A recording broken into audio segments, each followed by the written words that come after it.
I started with the foundation in 1970. Our office was an entryway with two small offices and an alcove.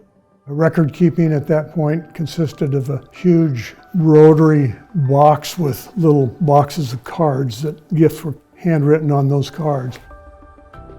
The OSU Foundation was established in 1948 with several volunteers who had a vision for where fundraising could go at Oregon State. Initially, the foundation became responsible for the annual giving program. Then that followed on with real property, life income agreements, life insurance policies. For example, the university was not able to accept gifts of stock, but it allowed the OSU Foundation to receive contributions of stock and provide the proceeds from the sale for scholarships or whatever the donor's purpose might be.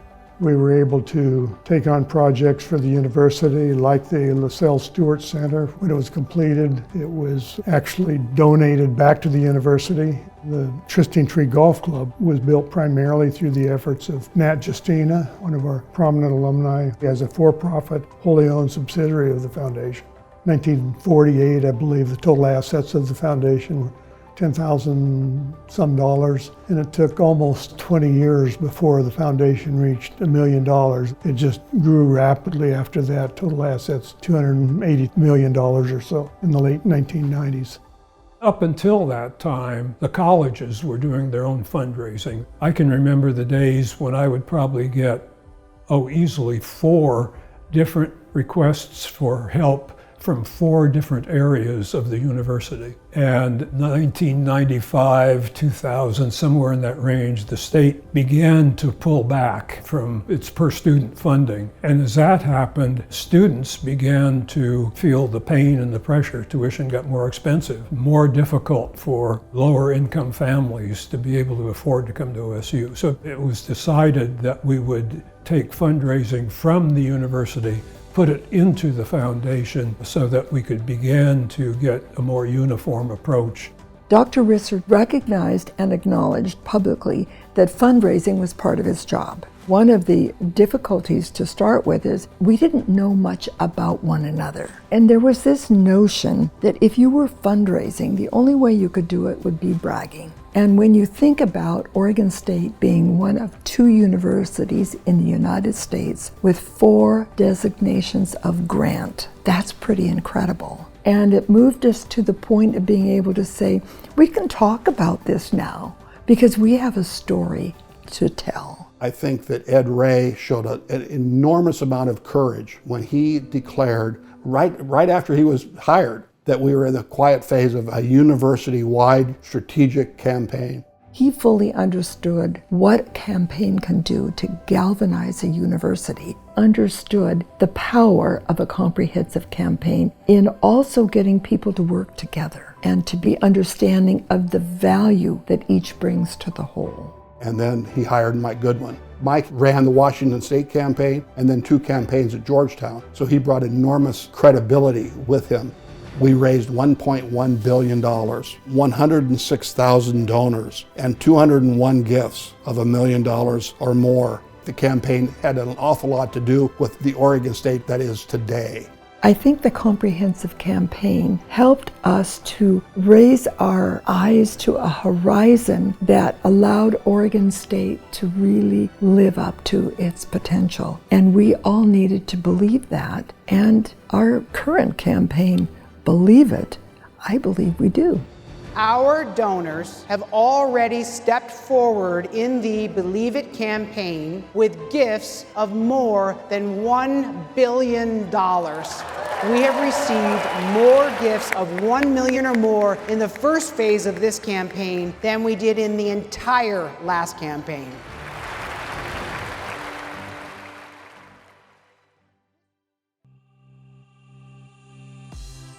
I think back to the last 25 years or so and some of the important elements that happened within the foundation. One of those was a much deeper integration between the foundation and the Alumni Association. We're trying to touch all of our alums and our friends so that they could be inspired to give back to Oregon State University in some way, shape, or fashion. The success of the leadership and the collaboration between the foundation and the university showed adding the Alumni Association more closely integrated into that process could have even more potential to impact more alumni and inspiring those people to invest in something that they know will make a difference.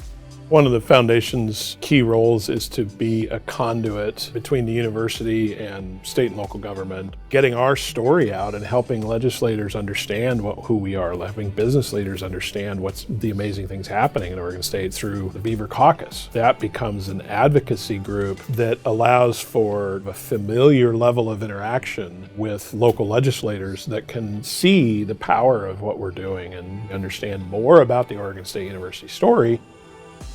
Serving on the board of trustees for the foundation, I can tell you that the greatest inspirations come when we have the opportunity to engage with students. You can see how much they thirst to be able to go take on whatever challenges may be in front of them, and we're giving them those opportunities. It makes it really easy to understand that's what we are all about at Oregon State, is producing opportunities for students to be the best versions of themselves in however they want to contribute to society.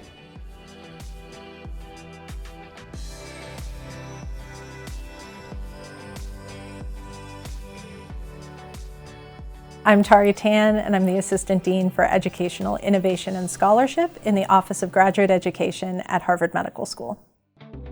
Oregon State was unique in that they had a major biochemistry and biophysics. I was very strongly influenced by a few fantastic mentors as an undergraduate. So one of them was my academic advisor, Kevin Ahern, and he was really influential in setting all of us up for success in the major, for saying you're going to get into a research lab, as well as providing opportunities such as teaching, which laid the path for my ultimate career in education.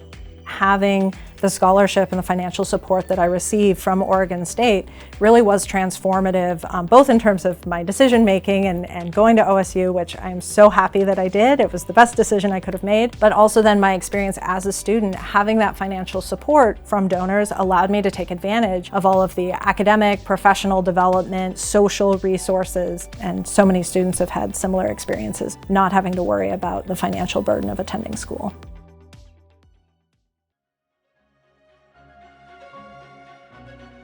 We are uniquely positioned as a land-grant to solve some of the largest problems within the world. So you kind of mix the business side with the academic side, and when that piece is in alignment, that's a big differentiator.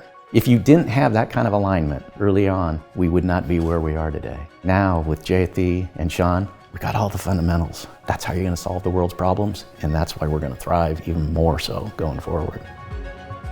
You kind of got these three currencies in life. There's obviously money, there's time, and then there's relationships. And I look back and our community is Oregon State. OSU has filled those other two. I gave more time to that because I love the relationship and then I love the impact. That's where I kind of just have started adopting this, you're never too old or you're never too young to try to have the greatest impact on somebody's life. You couldn't have a better operator or investor than the OSU Foundation to create that in everybody's life. Wherever the biggest problems are, we're best positioned to try to solve them.